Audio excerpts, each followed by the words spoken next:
Hello, widowhood. Thank you for being here with me for this conversation. I would ask to just keep showing up. I am sorry for who you have lost that has driven you to this conversation, but I am so glad that you are part of my hood. This conversation with Charnice Wilson is probably going to help you cry, laugh, think it over, re-examine yourself, dust yourself off, and be ready for another day. We are going to talk about it all. This conversation is for you just as much as it was for the two of us. Let's get into the discussion now. Thank you. Many people talk about the ups and downs of married life, but no one really prepares you for life after your spouse passes away. Welcome to Widowhood Real Talk with Tina, a safe place for widows, widowers, and their friends and family to talk about love and loss. Find comfort as you listen to honest conversations between Tina and invited guests who've experienced the loss of their forever partner. Share their stories of love, grief, and healing. You are not alone in this journey. Join today's episode and discover a wealth of resources and learn how to connect with others who are traveling the same path. This is Widowhood Real Talk with Tina.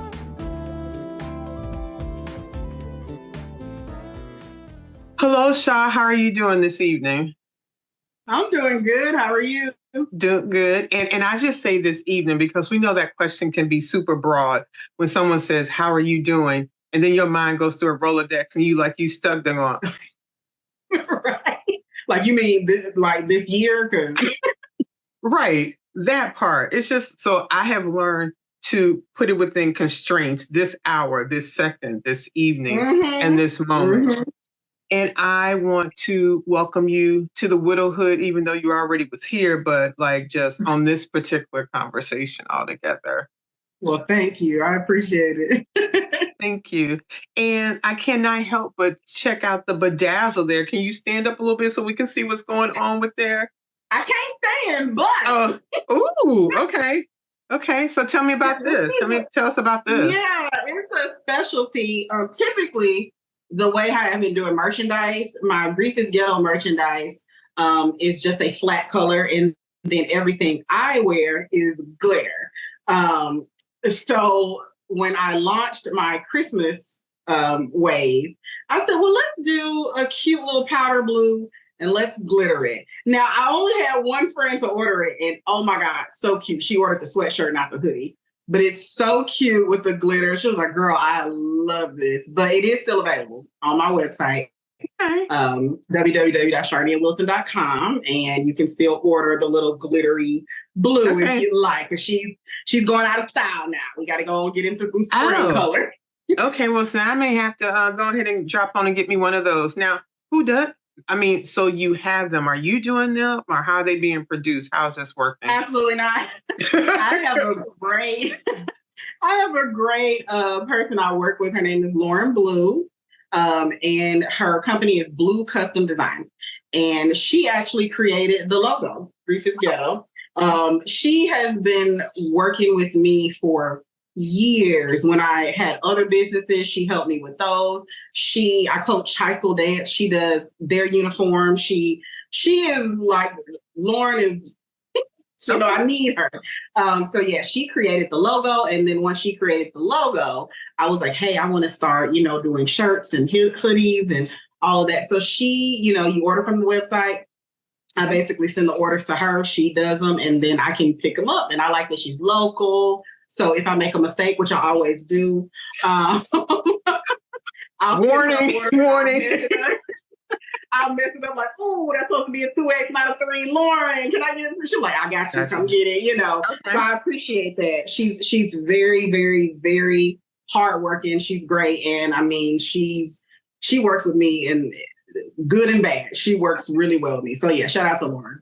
Okay, shout out. And so I am guessing that if other people have business, that they can work with Lauren directly, but you want to mention that you heard this on this conversation, so she knows where all the love came from. She knows where all the love came Absolutely. From. Yes. Hey, hit her up. Blue Custom Design. She does a lot of work here in Huntsville. I'm sure she does a lot of work outside of Huntsville, Alabama. But yeah, hit her up. It's it's been a great working relationship with she and I. Okay. So thank you. I can see all that glitter and not say something about it. So now I won't be mesmerized. And you mentioned other businesses, and I want to talk about like how you got to where you are. I don't want to start with the hard part. I want to talk about where you from originally, and we kind of just go from there. So where are you from originally? Originally, well, I was born in Gallatin, Tennessee. Okay. And I was back and forth here to Huntsville in Tennessee between my mom and my aunt. And then I moved in with my aunt, and my aunt raised me here in Huntsville. So I was here in Huntsville from a little girl on up until college.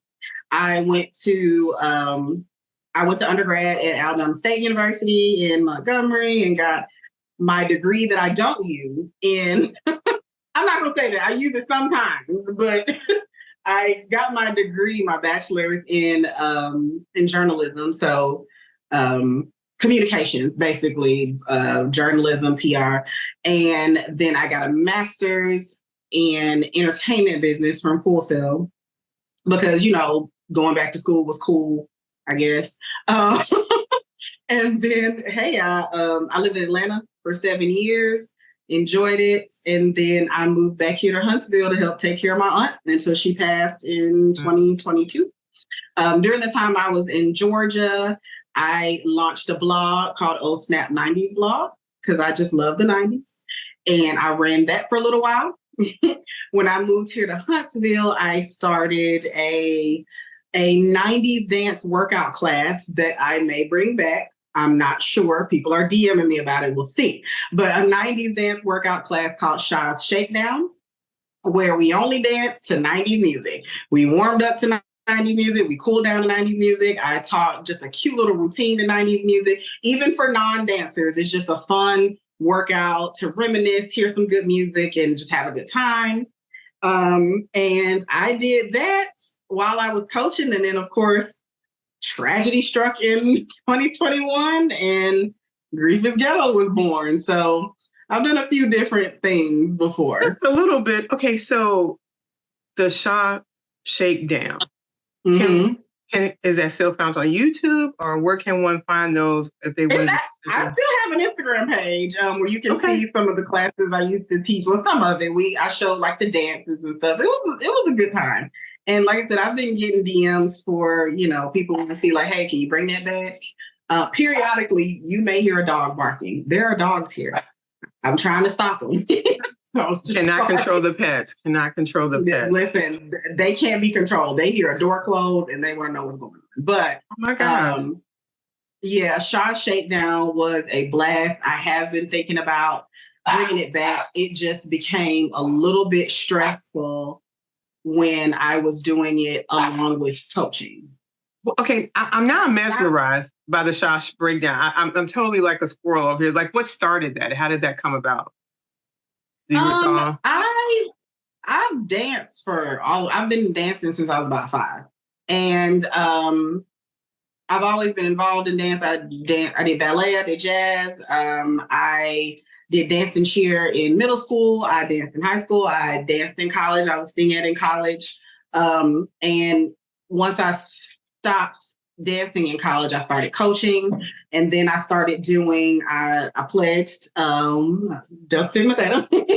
And we used to do diva aerobics. And I didn't know I was good at that. And apparently I was. And I started doing that class. And I was like, kind of fun, creating a dance workout. And so even when I got to Atlanta, I would go to some dance workout classes that were a blast. It was so fun. And I just, when I had to leave Atlanta, I was like, I'm going to miss a dance workout class. And my friends was like, well, don't you know how to do one yourself? And so I said, well, I can try. And so again, with me being just a 90s girl, like I just love the 90s. I was like, well, I'm going to gear it towards good 90s music. And that's how we're going to do it. So it's always been 90s based, and that is all I use. I have a playlist right now, all 90 songs for Shaw's Shakedown. And it went on from there. It was a blast. Okay, wow. And I guess doing something like that, you have to be consistent because people are expecting something on a rhythm. It's not But and so I have to go back. You say you don't use the journalism and communication, but everything you're doing are those same items. So I challenge you publicly that may not be accurate. I'm just saying. That's true. I have to agree with you. I have to agree with you. So no. That's why I said, maybe I'm using it just not how I think I should. But yes, you're right. You're right. Exactly. So you said tragedy struck in 2021, but when did love strike before the tragedy? Love happened about 2018. Okay. I already knew Ken. We had this argument daily. I met Ken. So I met Ken when we were in undergrad. He never remembered this, but he went to the University of Alabama. I had a lot of friends that went to the University of Alabama. So I was visiting one of my best friends, Lacey, at University of Alabama, and she said, we're going to go to a party at Ken's house. You know how you know somebody, but just maybe because they're from your hometown? That's kind of how that was, too. I knew him. He didn't go to my high school. I didn't go to school with him, but I knew of him. Of him, right, knew of him. Yeah, she said, we're going to go to a party at Ken's house. I said, oh, yeah, I remember him. And we went, and he was funny. And he said, hey, I have to go to the store. Do y'all want to ride with me? And we got in his big red Expedition, and we went to the store. We came back. We had a good time. He never remembered that. So when we started kind of communicating in 2018, he was like, how are we both from Huntsville and I've never met you? I said, you have. And he was like, no. No, I've never met you. I said, no, you have. I said, I came to your house with Lacey. He was like, well, yeah, I went to school with Lacey. Yeah, duh. I said, I came to your house with her.